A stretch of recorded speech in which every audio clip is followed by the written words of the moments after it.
Setelah di Komisi Pemilihan Umum atau KPU menetapkan data calon legislatif tetap, selanjutnya seluruh partai politik diberi kesempatan untuk berkampanye sekaligus mendengarkan aspirasi dari masyarakat. Dalam menyerap aspirasi dari masyarakat, Minggu malam 5 November 2023, Bupati Sintang Jarod Winarno meresmikan rumah pemenang Florentius Roni 02 atau FR2 di Jalan Lintas Melawi, Kabupaten Sintang. Peresmian dilakukan langsung oleh Bupati Sintang Jarod Winarno ini ditandai dengan pemotongan pita dan pembukaan pintu posko pemenangan. Hadir juga pada kegiatan tersebut Wakil Bupati Sintang Melkianus, para caleg dari Partai Nasdem, pimpinan Ormas dan tokoh masyarakat. Roni mengatakan rumah pemenang ini dibentuk untuk mempermudah silaturahmi dan menampung aspirasi dengan masyarakat.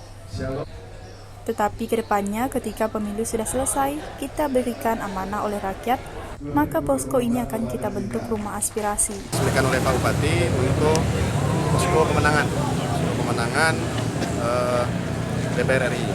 Lalu kemudian kedepannya memang posko ini juga akan kita bentuk menjadi rumah aspirasi. Tapi itu cerita ketika selesai pemilu. Kalau memang untuk menghadapi pemilu ini, memang ini dijadikan posko pemenangan. Lalu kemudian nanti setelah selesai pemilu akan kita jadikan rumah aspirasi untuk mempermudah satu tali silaturahmi dengan masyarakat, kemudian mempermudah untuk ada tempat atau wadah demi menampung aspirasi masyarakat di Kabupaten Sintang pada hari ini. Roni juga mengatakan, posko-posko pemenangan ini bukan hanya ada di Sintang, nantinya bakal ada di Kapuas Hulu, Skadau, dan Sanggau.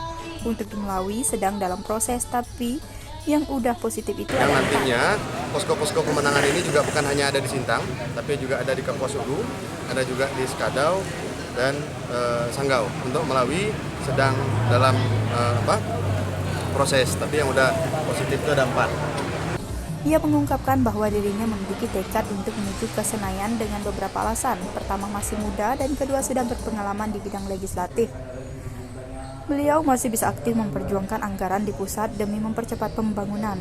Roni juga menilai masyarakat di Dapil Kalbar 2 persoalannya hampir sama. Semuanya memiliki sumber daya alam yang luar biasa dan sumber daya manusia juga tidak kalah.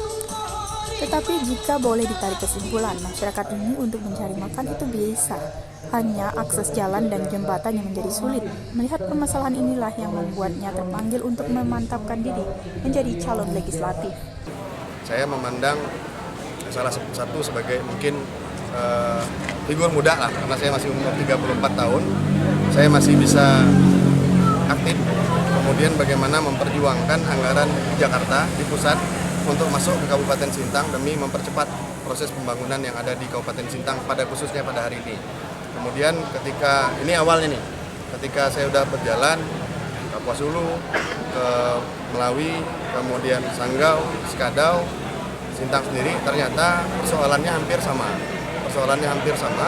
Bahwa Kalbar 2 pada intinya kalau untuk masyarakat memiliki sumber daya alam yang luar biasa. Dan sumber daya manusia kita juga sebenarnya tidak kalah. Kalau boleh kita tarik kesimpulan, masyarakat Kalbar wilayah 2, kalau untuk cari makan, itu bisa Pak. Hanya yang menjadi sulit bahwa akses baik itu jalan maupun jembatan untuk meningkatkan ekonomi masyarakat. Nah ini yang perlu hadirnya pemerintah, dan saya pikir saya pribadi terpanggil untuk bagaimana kemudian memperjuangkan ini. Lukman Sintang TV melaporkan.